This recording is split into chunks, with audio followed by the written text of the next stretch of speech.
There's a silent killer in your life right now, and it's not what you think. It's not your circumstances, your background, or even your bank account. It's the story you keep telling yourself about why things are the way they are. That story, those excuses you've polished and perfected over the years, they're costing you everything. And here's the brutal truth. Every day you spend defending your limitations is a day you could have spent destroying them. I remember standing in my apartment when I was 25 years old, broke, with nothing but a stack of unpaid bills and a head full of reasons why I couldn't make it. I had every excuse in the book, and friend, I used them all. The economy wasn't right. I didn't have the right education. I didn't know the right people. My family didn't have money. The opportunities just weren't there for someone like me. I could have written a best-selling book on excuses. I was that good at making them. But something happened one cold Tuesday morning that changed everything. I was complaining to a man I respected, going through my well-rehearsed list of why things weren't working out, and he just looked at me and said, "Jim, how long are you going to keep singing that same sad song?" That question hit me like a freight train. I realized I'd been singing that song so long I'd memorized every verse. The excuses had become my identity. I wasn't just making excuses anymore. I had become my excuses. See, here's what most people don't understand. Excuses aren't just words. They're not harmless explanations for why we fell short. They're poison we drink every single day, expecting other people to die from it. Every time you say, "I can't because," you're taking a sip of that poison. And the worst part? The poison works slowly. It doesn't kill you all at once. It kills your dreams first, then your ambition, then your self-respect, and finally your future. By the time you realize what's happened, you've spent 20 years explaining why you couldn't instead of working on why you can. Now, there's a massive difference between reasons and excuses. And if you don't understand this distinction, you'll spend your whole life confused about why you're not getting ahead. A reason is factual, temporary, and leads to action. An excuse is emotional, permanent, and leads to paralysis. When I say I don't have the skills yet, so I need to study every evening for the next 6 months, that's a reason followed by a plan. When I say I don't have the skills, so I can't do it, that's an excuse disguised as wisdom. One opens doors, the other locks them shut. The really insidious thing about excuses is how they compound. They're like financial debt, except they accumulate interest on your potential instead of your money. One small excuse today, "I'll start tomorrow," becomes 2 excuses next week, 4 the week after, and before you know it, you're carrying a mountain of rationalization for a life half-lived. I've watched people go from "I'm not ready yet" at 25 to "it's too late now" at 55. And the tragedy is that the same excuse that kept them from starting is now the excuse for why they quit trying. The foundation of all these excuses sits on something most people never examine: their personal philosophy. Your philosophy is the set of ideas you've accepted about how life works, what's possible, what's fair, what you deserve, and what you're capable of. And here's the thing, if your philosophy is weak, excuses will grow like weeds in untended soil.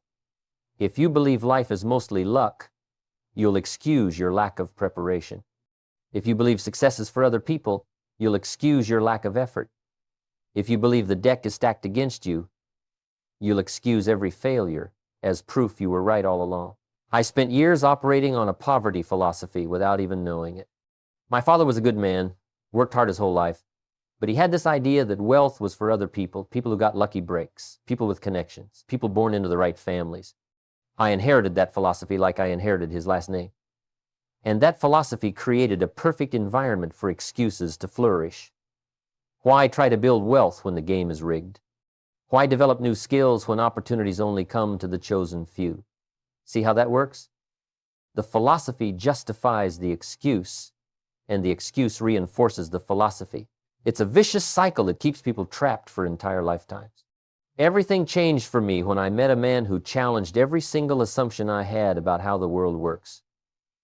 He wasn't cruel about it, he was just relentlessly honest. He'd ask me questions I couldn't answer. "Jim, if the economy's the problem, how come some people are thriving in this same economy? If education is the issue, how come some of the wealthiest people never finished college? If it's about connections, how did anyone ever make the first connection?" I didn't have good answers because I'd never thought to question my own thinking. That's when I started to understand that my philosophy, my fundamental beliefs about life, was either going to be the foundation of my strength or the source of my excuses. There was no middle ground. Every successful person I studied had a philosophy that made excuses impossible. They believed that results were a direct consequence of their actions. They believed that skills could be learned. They believed that if one person could do it, they could figure out how to do it too. And because they believed these things, excuses simply didn't fit into their worldview. Building a strong personal philosophy isn't complicated, but it requires brutal honesty with yourself. You have to examine what you really believe about effort, about fairness, about cause and effect. Do you believe that if you plant in the spring and cultivate in the summer, you'll harvest in the fall? Or do you believe that harvests are random, given to the lucky few while others starve through no fault of their own?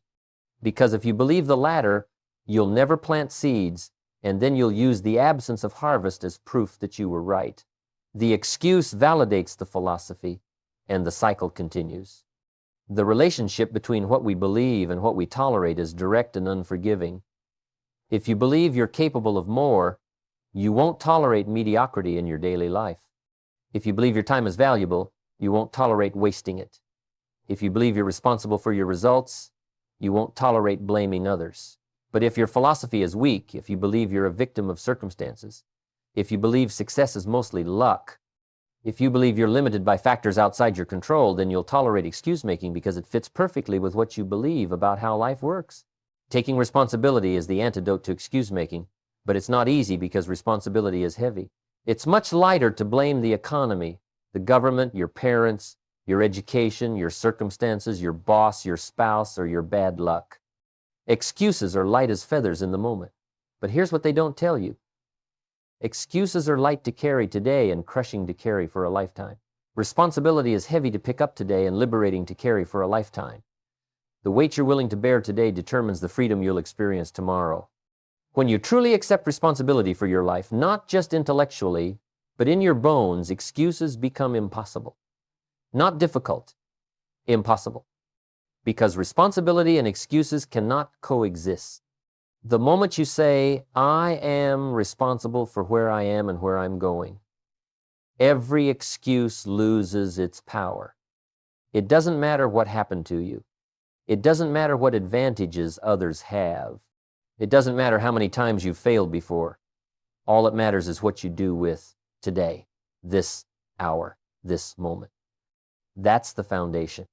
That's where building a life so strong that excuses no longer make sense begins, with a philosophy of personal responsibility that makes excuse-making obsolete. The shift from excuses to action doesn't happen in one dramatic moment. It happens in the quiet hours of the morning when nobody's watching. It happens in the small decisions you make when you're tired, when it's raining, when you don't feel like it. I learned this the hard way, and it's a lesson that completely transformed my life. After that conversation with my mentor, the one who asked me how long I was going to keep singing my sad song, I went home that night and couldn't sleep. I was angry at first. Angry at him for calling me out.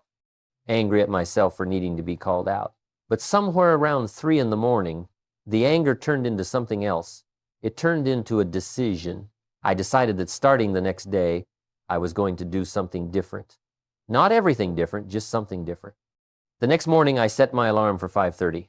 Now, I'd never been a morning person. I had a dozen excuses for why I needed to sleep in. I worked late. I needed my rest. I wasn't productive in the mornings anyway. But that morning when that alarm went off, I didn't negotiate with myself. I got up. I made coffee. I sat at my kitchen table with a book I'd been meaning to read for 6 months. And I read for 1 hour before I had to get ready for work. That's it. 1 hour. 60 minutes. Nothing dramatic happened. The heavens didn't part. I didn't suddenly become successful. But something shifted. For the first time in years, I'd done something I said I was going to do, despite every fiber of my being wanting to hit that snooze button. I'd won a small battle against myself, and that victory, as small as it was, felt better than any excuse ever had. Here's what I discovered. Small disciplines practiced every single day create a strength that makes excuses irrelevant. Not harder to make irrelevant. When you do the same productive thing day after day, you build momentum, and momentum is the enemy of excuses. It's easy to make excuses when you're standing still. It's almost impossible to make excuses when you're already in motion. I kept that morning routine going, 1 hour every day, no exceptions. Some days I read, some days I planned, some days I worked on skills I needed to develop. And gradually, something remarkable happened. The discipline in one area of my life started affecting other areas. I started eating better because I'd proven to myself I could stick to something. I started managing my money better because I developed the muscle of self-control. The morning discipline became the seed that grew into a completely different life. Now, somebody once asked me, Jim, isn't discipline hard? Isn't it a sacrifice? And I gave them an answer that surprised them. I said, discipline weighs ounces, regret weighs tons. Think about that. The discipline of getting up early weighs ounces. It's uncomfortable for maybe 15 minutes until you get moving.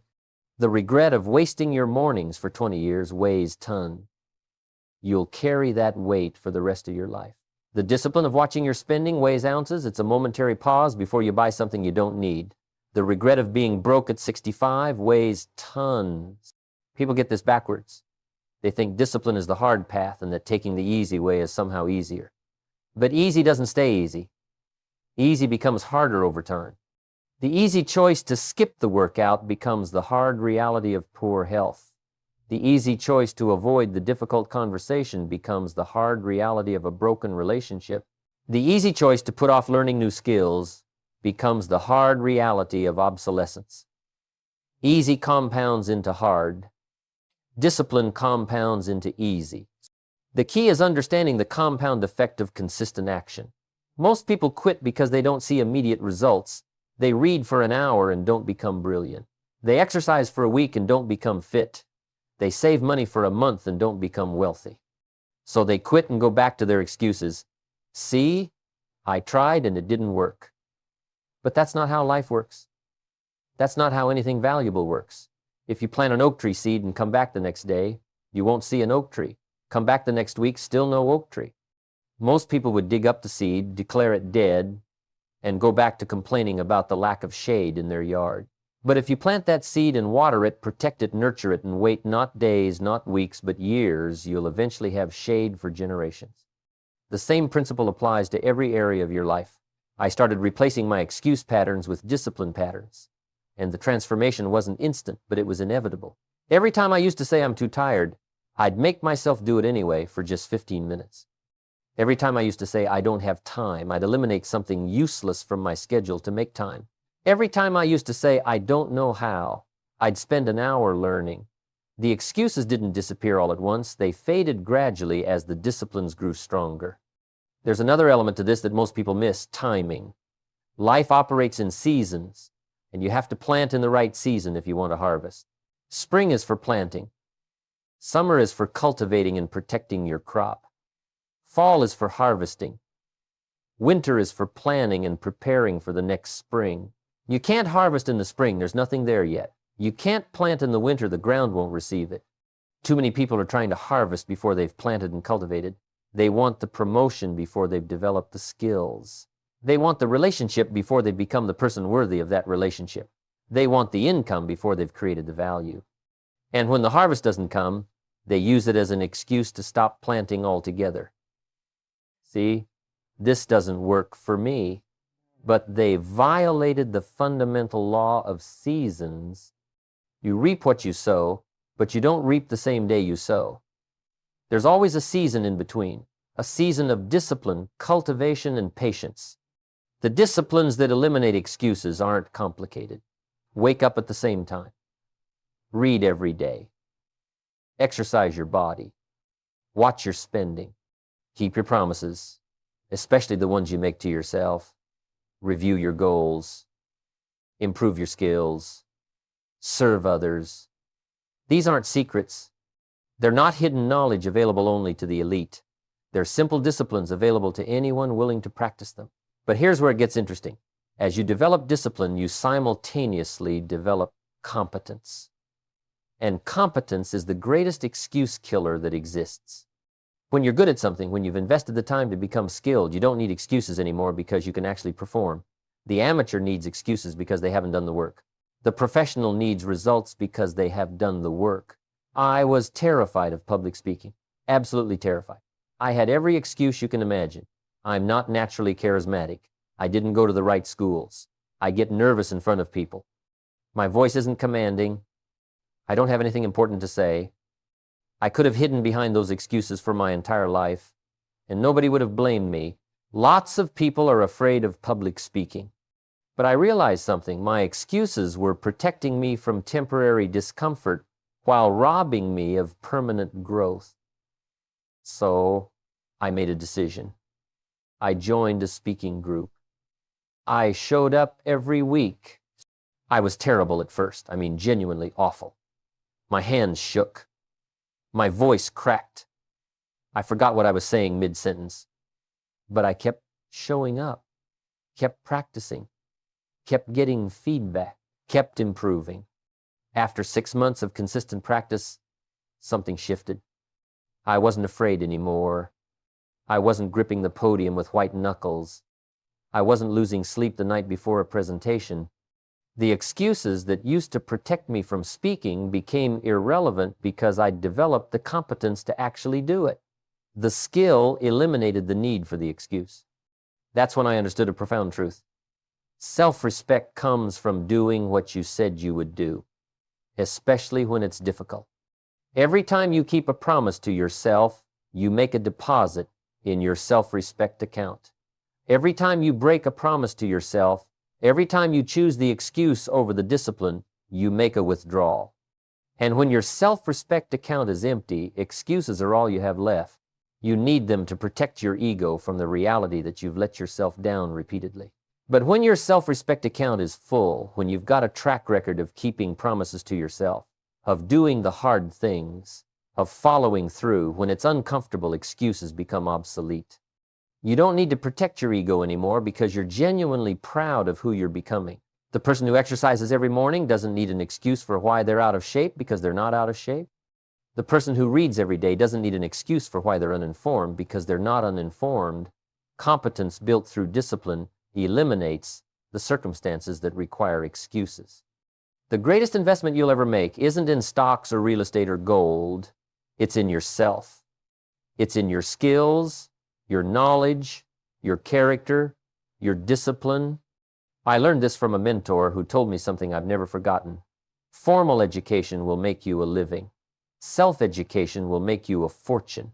He wasn't just talking about money.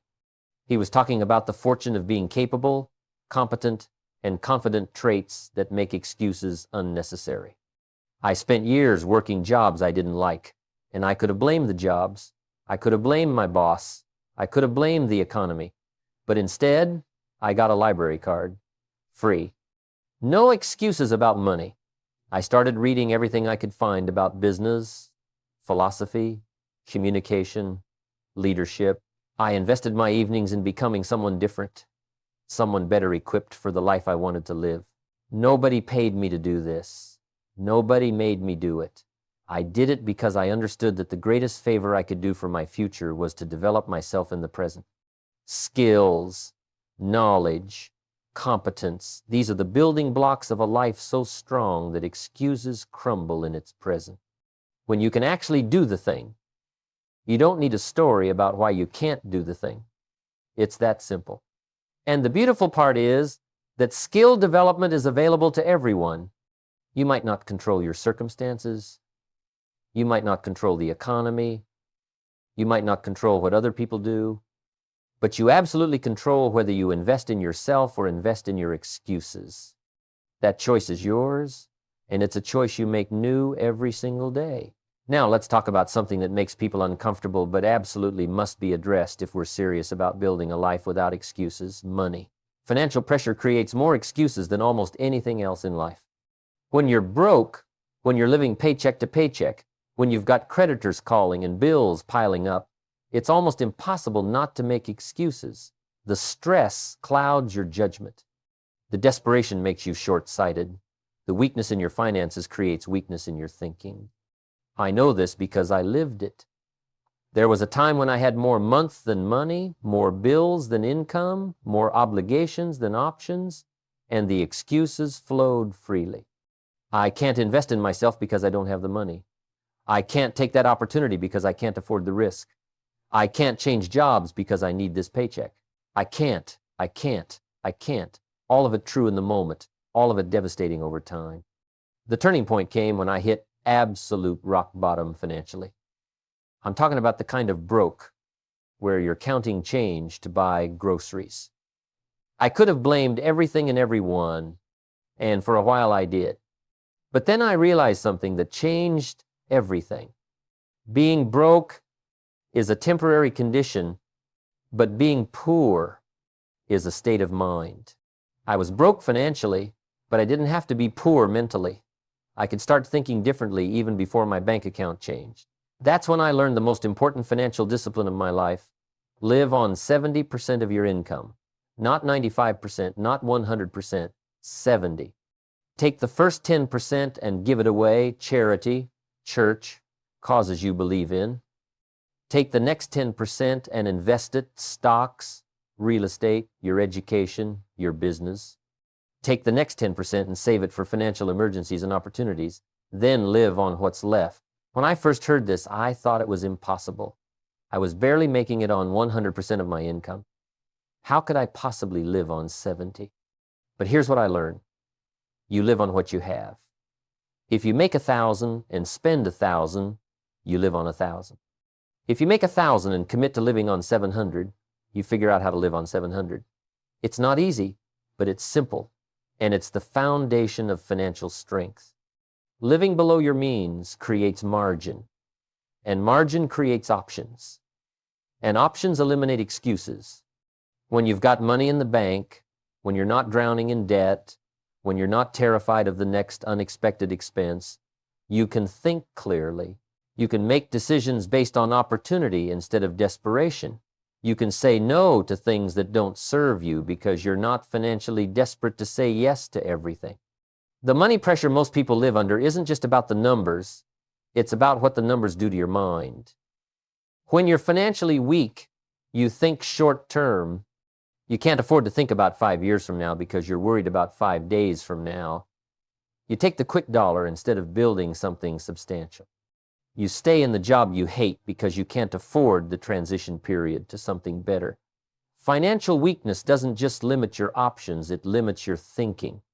I started building what I call multiple profit centers. I kept my job, but I started looking for other ways to create value and generate income. I sold products part-time. I offered services on weekends. I invested small amounts consistently. Nothing dramatic. Nothing that required capital I didn't have. Just small streams of income that, over time, became rivers. And as those rivers grew, my financial strength grew. And as my financial strength grew, my excuses disappeared. Here's something most people never grasp. Wealthy people think in terms of assets, while poor people think in terms of income. An asset is something that puts money in your pocket. A liability is something that takes money out of your pocket. The wealthy acquire assets. The poor acquire liabilities, but think they're assets. That new car isn't an asset, it's depreciating the moment you drive it off the lot. That big house you can barely afford isn't an asset, it's a liability draining your monthly cash flow. Think 5 years ahead. Most people can't because they're trapped in the tyranny of the urgent, but 5 years is going to come whether you plan for it or not.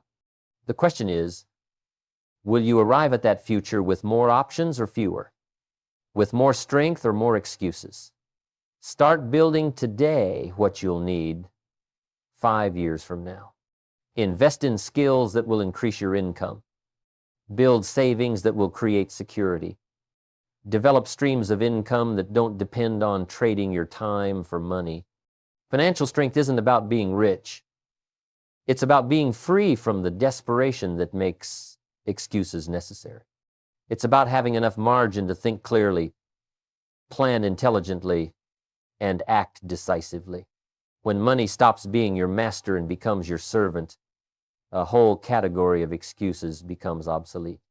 The people you spend time with will either strengthen your resolve or weaken it. There's no neutral ground here. Your associations are either pulling you up or dragging you down, and if you're serious about building a life where excuses don't make sense, you need to get serious about who you're allowing into your inner circle. I learned this principle the hard way. For years, I spent time with people who were masters at explaining why things couldn't be done. They had a reason for everything. Why they couldn't get ahead. Why the system was rigged. Why success was for other people.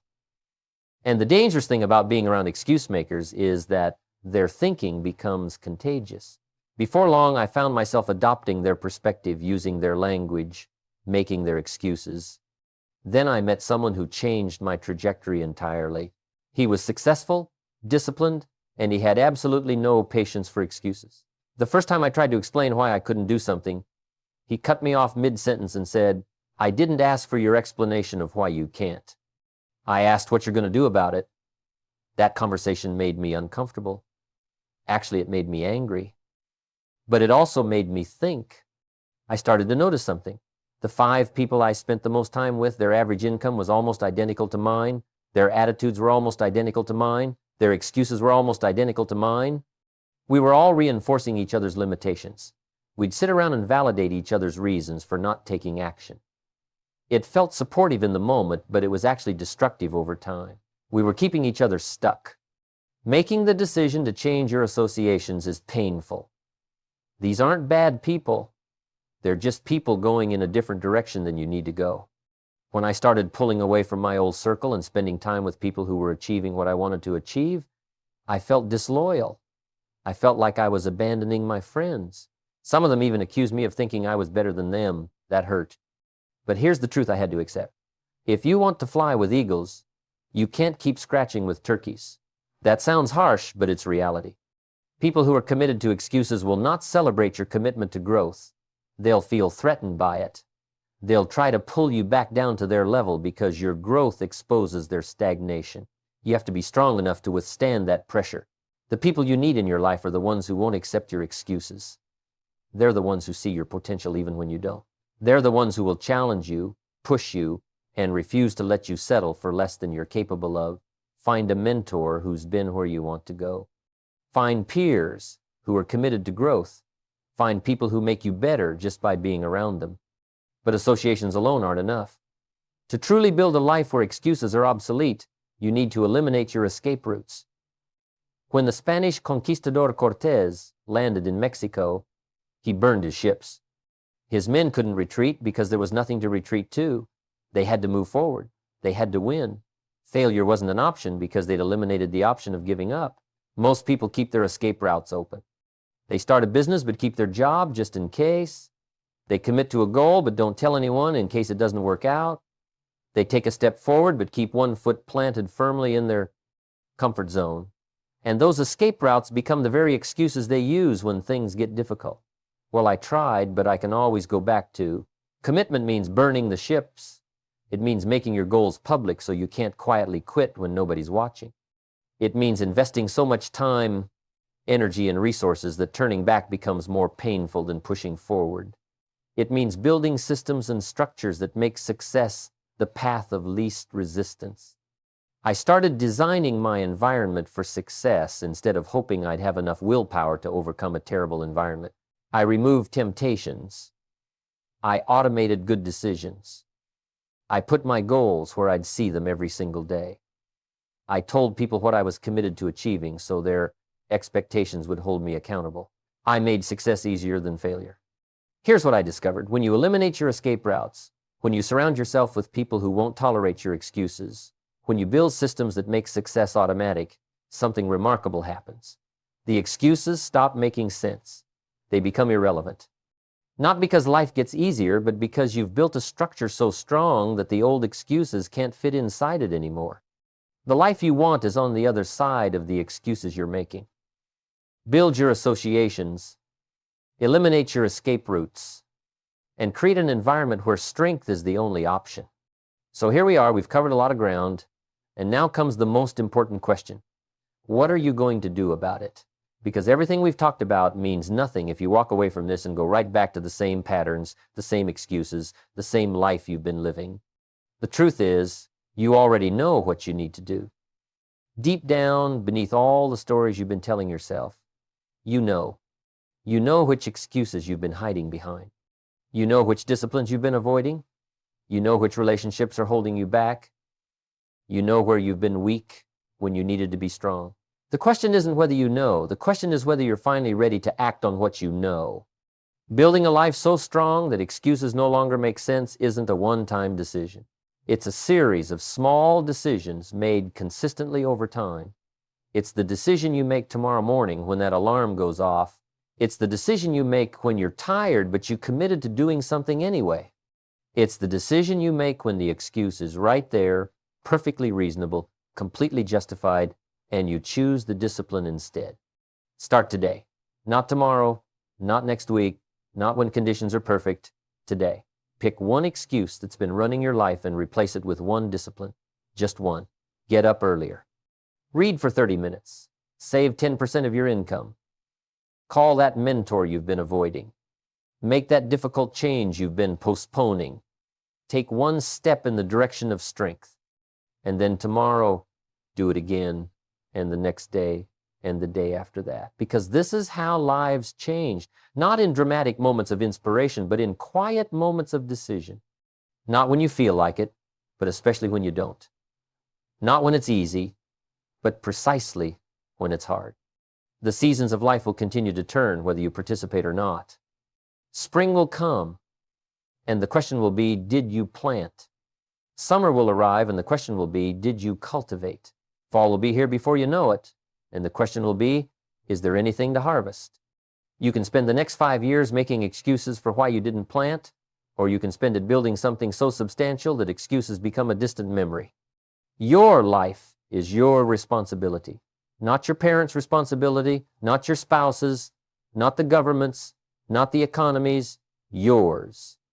And that responsibility, as heavy as it feels right now, is actually the greatest gift you've ever been given.